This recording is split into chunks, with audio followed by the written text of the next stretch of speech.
Hi friends, welcome back to my channel. My name is Aireonna, coming to you day after Thanksgiving falling, here with an injury report. Hope you guys all had a wonderful Thanksgiving. Mine was full of love and it was very, very wonderful. Also, I want to give a quick shout out to my dad, my best friend Lacey, my other best friend Bean. All three of them have late November birthdays, so I never need a reason to be thankful. They are the most important people in the world to me. But yeah, really had a wonderful Thanksgiving. Finally feeling better after feeling sick. So hope you guys are having a good day. And if you're feeling a little bit hungover, a little bit full, try to go for a walk, try to drink some water. Now let's get into the injuries for the 49ers Bills game injury report. Starting with quarterback Brock Purdy. He is going to play against the Bills. Kyle Shanahan, by the way, he's on the injury report as questionable, but then Kyle Shanahan spoke today to the media. For those who don't know, 49ers had a light practice yesterday. Normally they would have a full practice, but since it was Thanksgiving, they just had their walkthrough practice and they put all their film and stuff for today. The media wasn't allowed to go to the facility yesterday, but they were there today. And then Kyle Shanahan spoke. Brock Purdy was on the questionable side of the injury report, but when asked specifically, he said, yes, Brock Purdy will play. Brock Purdy also talked himself. They still won't say, does he have an AC joint sprain? Does he have a torn labrum, a strained labrum? They will not nail down what's going on with Brock Purdy, which is a bit of a shame because I would love to know what was holding him out. They still just keep saying sore shoulder. But Brock Purdy will play against the Bills. Kyle Shanahan's words were, a lot can happen between then and now, but for right now, he's practicing. Maybe hinting because they are going to fly, obviously across the country to go to Buffalo. Maybe if there's some inflammation that, his arm swells up, that could prevent him. But both him and Brock, who both spoke today, seemed fairly positive that he would play. So moving on from Brock Purdy, because although it's good news he's playing, I still think the 49ers are going to get destroyed. And this is partially why. For the out injury list, not playing at all, not even traveling with the team, Nick Bosa, that hip and oblique. Obviously he strained his hip and oblique on one side, tried to push through it, strained the other side way worse. That is holding him completely out. Trent Williams, heel/foot. Completely out. So his injury has actually only gotten worse. If you remember 2 weeks ago, he played through it. Then last week, he could not play through it because it was swelling up even worse. Kyle Shanahan said it's not healing the way that they expected to, and he's completely out, possibly not even traveling with the team tonight. So very scary for Brock Purdy and for Trent Williams and that offensive line in general. I will say, last week against the Packers, Jalen Moore, who, in my opinion, isn't a good offensive lineman, was the best offensive lineman that played last week. So with Trent being out, he still might not be that left tackle still might not be the weakest link on this team. And then also terrifying, Bosa and Lenoir is completely out. And the 49ers just paid Bosa and Lenoir. They, haven't been able to win 2 games in a row all year. They've been struggling. They finally win 2 games in a row a couple of weeks ago, and immediately they paid Bosa and Lenoir. I praise that decision. I do think if they would have waited till the offseason, Demo could have gotten an even higher contract, would have had other teams trying to pay him. That would have made the 49ers have to up their offer. But it's very scary dealing with a cornerback that has a knee injury when you just paid him guaranteed money. So I'm hoping that knee injury isn't serious, but he is completely out for the Buffalo game. Maybe they also just don't want him to fly on the plane because, like I said, that extra inflammation. Then moving on from Demo, who I hope is okay. Choking, Jesus. Aaron Banks and Jordan Elliott both are out, and they're both in the concussion protocol. My prayers go out to them.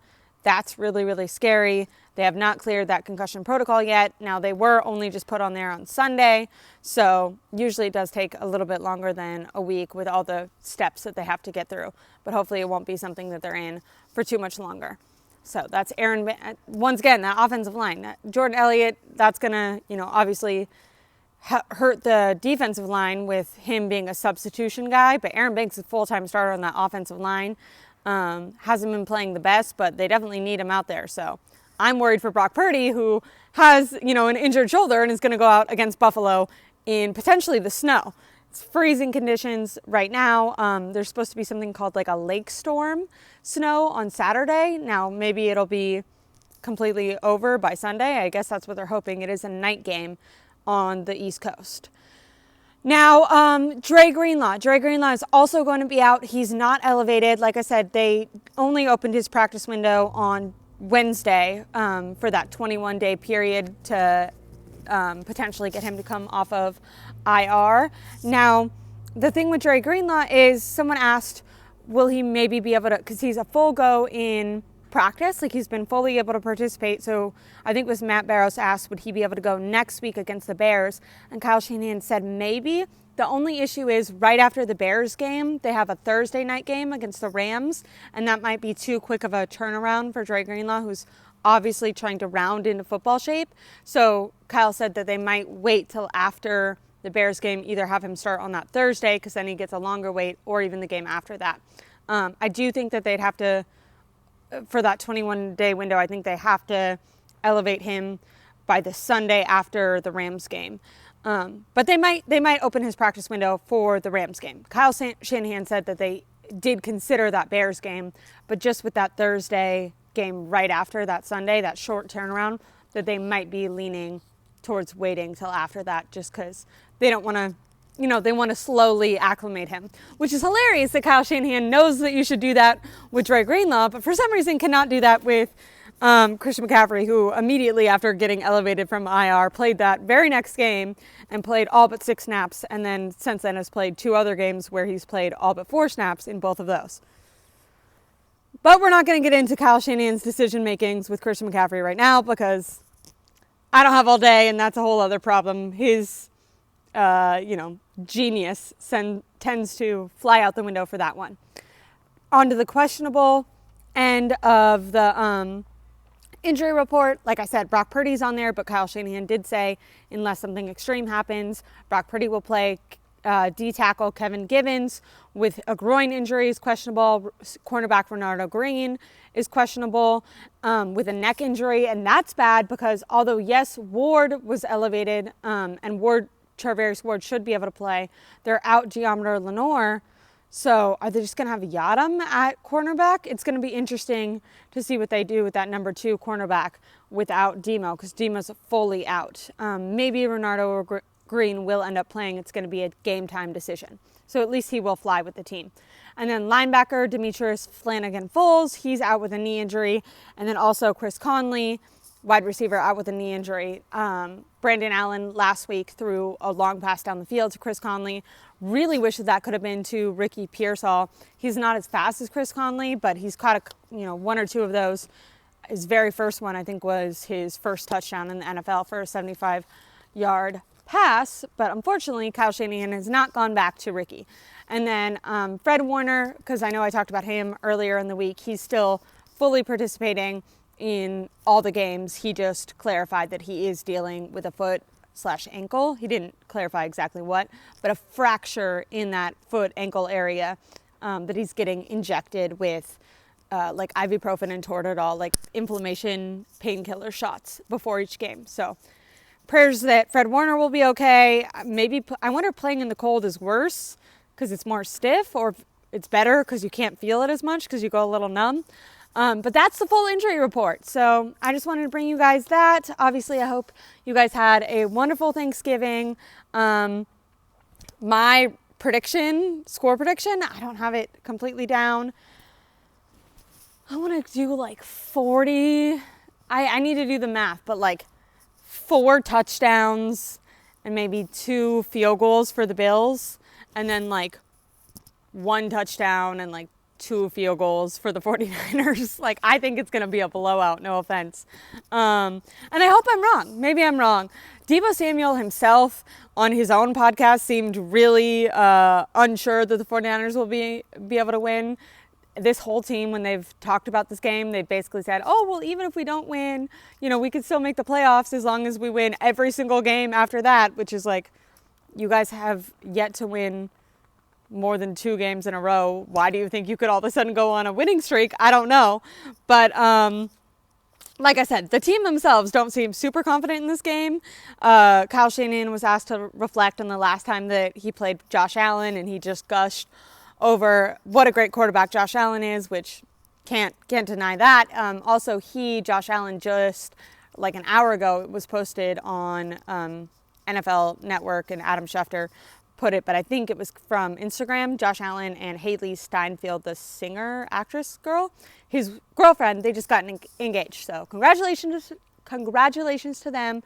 Josh Allen, former 49er fan. I don't know if you guys have seen, but he has all these pictures of himself as a little kid in a 49ers uniform. So congrats to them. I do hope that you lose, but I don't think you will.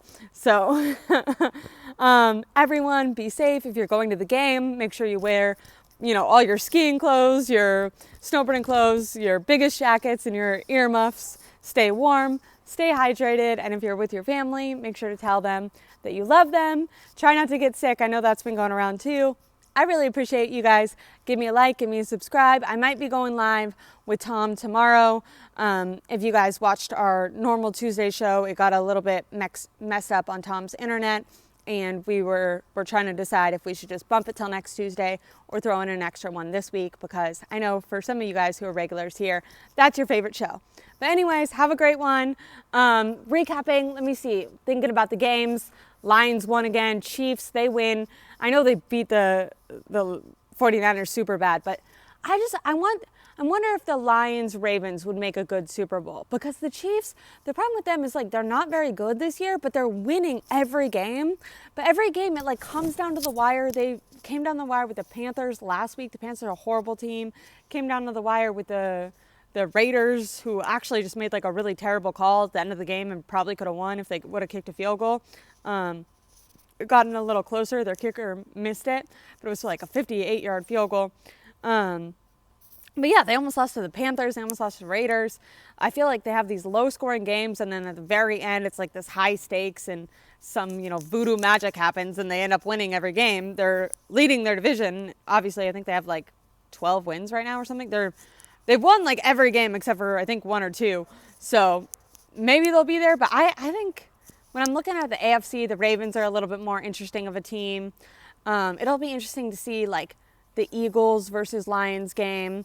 Obviously, 49ers face the Lions. I hope the 49ers go on a run, and then they can be that team. I'm just, unfortunately, a little bit pessimistic about them right now. But obviously, I'd love to be wrong. I want to, go to playoff games. I want to cover playoff games for you. That was so fun last year. So hopefully, 49ers prove me wrong, and they come out with a victory. But that's the injury report. That's my takeaway from the games the game that happened today and yesterday. Hope you guys have a great day, or had a great Thanksgiving. Have a great rest of your week, and love you. Bye. Like and subscribe, and let me know in the comments if you think it was wrong or right for them to have Brock Purdy playing. Apparently there's no more soreness, so you got to play, but seems like a scary game with a lot of guys out. Bye.